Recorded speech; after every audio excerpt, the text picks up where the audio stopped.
Okay, this is going to be a somewhat boring video about the rubric itself and what I'm going to look for or what I'm going to be considering when I'm looking at your Smart Notebook lessons. Um, the first thing I want to tell you is a little bit about the rubric. The rubric is actually made from three different rubrics, or you could say that it's three different rubrics. The first 7 items on the rubric are from a smart created rubric. So the people that make smart boards and smart notebook software and all those other smart products um, came up with a rubric that were characteristics they felt were important in creating uh, best practice lessons for use with the smart board.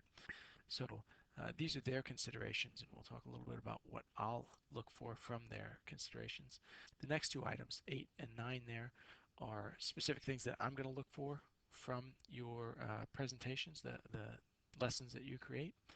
And then the last 7 items, 10 through 16, are what I called from my reading of those 7 elements of design. And I'm not a great understander or creator of art, so we'll talk specifically about which of those I will look very closely at, and which of those I'll pretty much ignore. So, um, but we'll start with the beginning. So again, the first 7 items are from SMART. So what the SMART think is are the characteristics of best practice for lesson creation. The first of those is consider technology as a means to support pedagogy and curriculum. And the big emphasis here is whether or not you're using uh, the technology to make learning better, right? Is it helping students? Is the technology itself helping students to learn? If it's not, if it's just we're using the smartboard as a different way to do an overhead projector, then that's not really the point. The interactivity that Smart Notebook can give us should enhance learning, should directly contribute to the learning, and if that's what's happening, then you're going to do a great job here. We'll look at a lot of different ways we can make sure that we're doing that, but that's going to be the focus there, number one. Number two, design your lessons for responsive student-centered delivery. We're all educators, so we know what student-centered delivery is. The thing I'll look for here is the formative assessment points. But basically, I'm going to look for you taking the time to prompt students on the information you presented, and then what do you do with that prompt, right? Is there the possibility for more instruction if necessary, or are we going to move on after those prompts? And again, that's going to be depend on how you're going to use your lessons. Number three is one I actually have difficulty with as a professional, but nonetheless important. Identify your intentions, is what it says. And basically what we're saying here is that you need to make it clear on each of your slides what you're using that slide for. Um, one example I'll give you, and I'll talk about some other things you can do as well. One example is an erase to reveal. We'll look at erase to reveals in the not so distant future, but erase to reveal slides can be confusing if you're just looking at it. It looks like basically a blank slide. So one thing you could do is make sure you have directions. Maybe you could just type erase to reveal on the screen, or a picture of an eraser would help, right? So directions, specific directions on each page, even if it's just a note to yourself as an educator or to other educators who would use your product, your lessons. Um, that will be helpful in terms of identifying your intentions. Um, Another thing I've seen done a lot is a lesson plan, basically a written out lesson plan, maybe what to do with each slide at the beginning, right?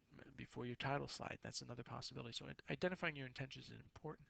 We'll talk more about that as we continue through the course.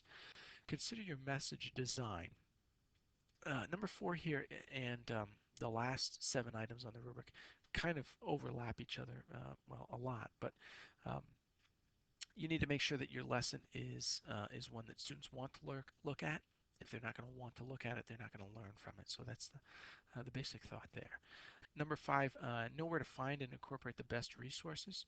Um, uh, here we're going to be looking for are the resources you're using very good, interactive, meaningful resources, and are they copyright? You know what I mean? Are they um, do they fall under fair use? Um, So that's the thought there. Number 6, consider the size of your Smart Notebook lesson file. I'm not going to score this one very much. I mean, if you make a lesson that's so huge, it's, if you make 3 years of lesson plans all in one file, that would be a problem. But as long as you're creating a Smart Notebook lesson that's for a class or a day or whatever, that that makes sense. I'm not going to have a problem with that. As long as your computing in your professional situation is going to support the lesson, I'm okay with it, and I'm not going to be too strict or too hard a grader on that. Number 7, consider distribution options and how to extend learning time. There's a lot of things you can do with Smart Notebook to extend learning time, to make Smart Notebook lessons available outside of the classroom. Uh, and we will talk some about those, but the focus for this class is really creating lessons that can be used um, in the classroom. So I'm going to score this as a 5 for any lesson that you make unless there's something very wrong. Um, but the it's still something that you would want to think about. How can I make this available to students outside of the classroom?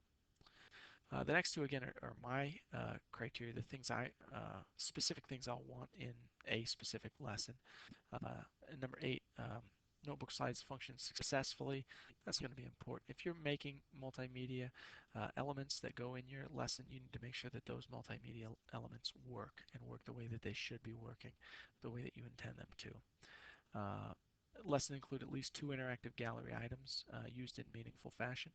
And we'll talk about those interactive gallery items, and we'll do a lot of work with those specific kinds of items.